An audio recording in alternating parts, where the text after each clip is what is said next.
Joining us now is the Communications Director for Congresswoman Gabrielle Giffords, CJ Karamargin. Good to have you with us this morning. Good morning. We have been, of course, updating on the Congresswoman's condition all morning long. We know she's still in critical condition, but is showing some positive signs. That's right. There were, however, 3 other staffers who, 2 of them were hit, 1 of them died, right. A young man named Gabrielle Zimmerman. Right. And I know you want to talk a little bit about them this morning. Gabe was just 30 years old. Gabe was just 30 years old, engaged to be married, very much in love with his fiancée, Kelly, a nurse. Gabe was a social worker, and he wanted to help people.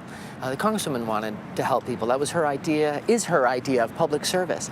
And Gabe was the perfect fit for that. He was beloved and trusted in our office. He was beloved and trusted in the community. He was the face of Congresswoman Giffords in so many communities in southeastern Arizona. And how is his family holding up now, and his fiancée?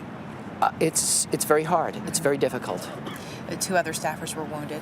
Ron Barber, the district director, our leader here, and Pam Simon, Who deals with community outreach, is right. that right? And she's doing well. She told a colleague yesterday that I owe her some dark chocolate.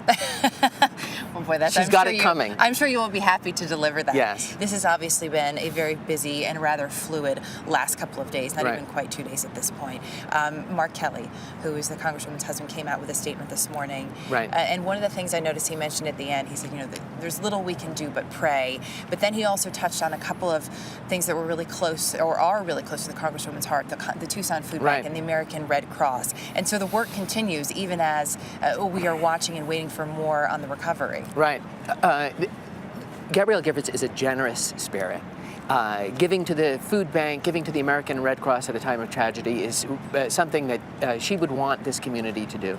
And this community is responding. We can see behind us here, Erica, the outpouring of support. This is a reflection of what type of community Tucson is, but it's also a reflection of Gabrielle Giffords. You see so much of that, and we've heard so much as everyone speaks about her, about what a loving, giving, beautiful person right. she is. And yet there's this senseless act of tragedy, and it has turned in many ways political on both sides, people yes. speaking out. How are you handling that, being that, Yeah, it's hard.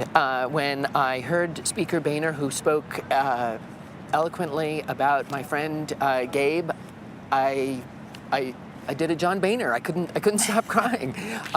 It's really very hard. But we derive a lot of strength from this community, and I think that's important. Do you think that there is going to be any change? There's been the sheriff has brought up right. the rhetoric, Clarence which he feels is incredibly damaging, noting in his words, free speech. It may be free speech, but it comes with consequences. Right. Do you see a change in the rhetoric in this country? I don't know, but the Congresswoman said the same thing. After our office was targeted on the day of the health care vote, we had a front door shot out. She said that there are consequences to our rhetoric. Mm-hmm. Being mindful of that is important. There's no place for acts of violence or intimidation in a free and open society. Congresswoman Giffords has always said that we can't have this chilling effect on our public discourse. And sadly, this is drawing renewed attention to, or fortunately, it's drawing renewed attention to that very issue. Real quickly, are you fearful at all? Yeah, a little bit.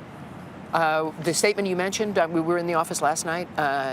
I sent it out, and my office is surrounded by windows. And the Venetian blinds, for the first time, even at night, they were closed shut. And I think